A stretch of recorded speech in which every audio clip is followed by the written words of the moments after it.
Hello, everyone. This is your Stories with a Stoner host, Julie from On the Top Boutique, and I'm trying something just a little bit different. I had started a series, Stories with a Stoner, last summer, where I was trying to just get you guys short inspirational stories while watching a video of me doing what I do best, which is stoning. So, we are reading from the book Sheep Ears by author Sherry Witt. And we're going to pick up in chapter 17, and it is titled Have You Ever Crawled Under a Chair? All right, guys. So, oh, did my video stop? Nope. Okay. Sorry. Just, kind of new to all this. All right, here we go. Chapter 17. Have you ever crawled under a chair? When I was 7 years old, my dad had a radio spot on which he preached a sermon and sometimes sang songs. One day, he had a bright idea and asked me to sing on the show. Back in the good old days, radio was the main form of entertainment. I couldn't wait to be famous. We went to the studio and I gave my best shot at the song Mansion Over the Hilltop. But when they played it back, I was mortified. How can that be me? I sound like a country bumpkin. Please, please, please don't play that on the air, I begged. I crawled under the chair, and my dad and the man at the radio station had to pull me out. They were laughing, but I didn't think it was one bit funny. They played my song on the radio. However, I had no more thoughts of fame after my infamous debut. I think you guys can probably hear my dog drinking water in the background. I'm sorry. Back to the story. You can imagine my fear when my friend Gwen recently asked me to appear with her on a web series show that would be taped on stage at the University of Arkansas at Pine Bluff. My first instinct was to say no. Nevertheless, she explained what would happen once we got there. On the show, the host interviewed guests and asked questions, sometimes confused them, but made for a lot of laughter. There was no guessing what he would talk to guests about. This made the idea even more intimidating.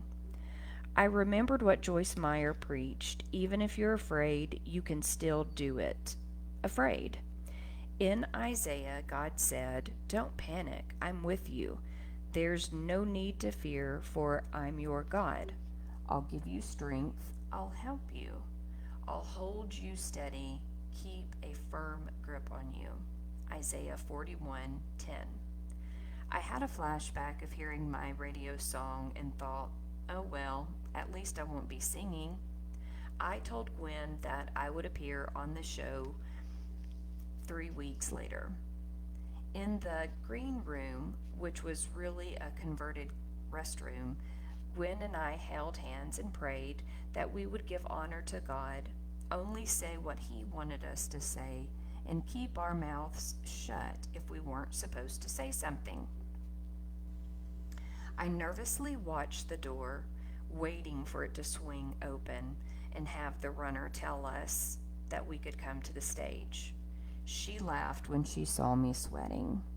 Gwen wasn't afraid at all, but I was looking for a chair to crawl under. We went on stage, and the host asked us about our friendship. That was an easy subject.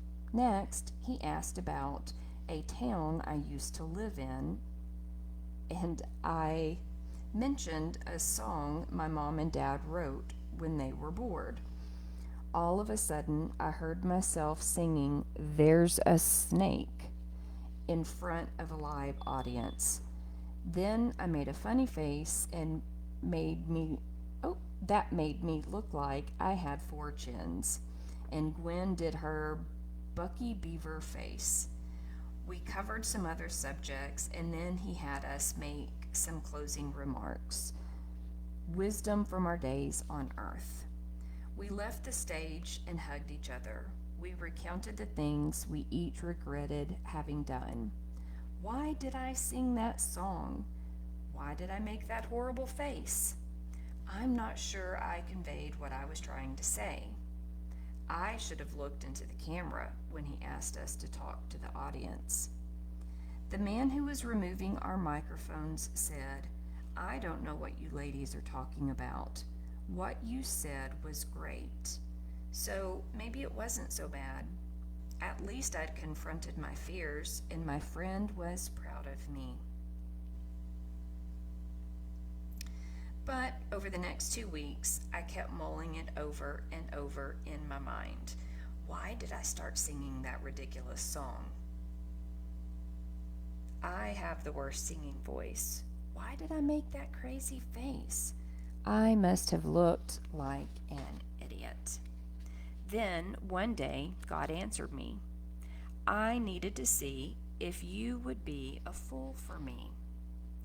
Well, God, I guess I passed that test with flying colors, I laughed. It dawned on me that God might ask me again to do things that felt embarrassing to me.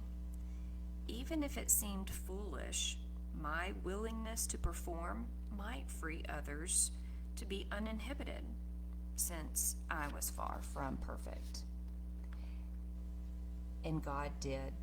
1 year later, God had me teach 19 ninth graders all 66 books of the Bible by singing a song with my terrible voice. Many times they joined in with me as I sang. Believe me, we didn't sound like the Mormon Tabernacle Choir, but we all had fun, and they learned the names of the books with ease. No one seemed intimidated. Sometimes I use my four-chin face to make kids laugh when they are taking themselves too seriously. Now I understand God's reasoning a little better. Ezekiel said, "The Spirit lifted me and took me away. I went bitterly and angrily. I didn't want to go, but God had me in his grip." Ezekiel 3:14. Do you know what God asked Ezekiel to do? He wanted Ezekiel to warn the Israelites about their sins. God commanded him to eat a book that tasted like honey to rebuild a model of military siege. Then get an iron skillet and place it upright between you and the city, 4:13, and then lie on his left side for 390 days. This was to symbolize how long they would be punished. 1 day for each year they had sinned. God said, "I will tie you up with ropes, tie you so you can't move or turn over until you have finished the days of the siege." Siege. That's a hard word. Ezekiel 4:8. Then God asked him to prepare a special type of bread to eat for that entire time. But here is the clincher. He said, "Bake the muffins out in the open where everyone can see you using dried human dung for fuel." Ezekiel 4:12. Ezekiel really threw a fit about that, so God said he could use cow dung. I'm sure that wasn't a huge consolation to Ezekiel. He must have felt stupid. You caught his protest. I went bitterly and angrily. I did not want to go.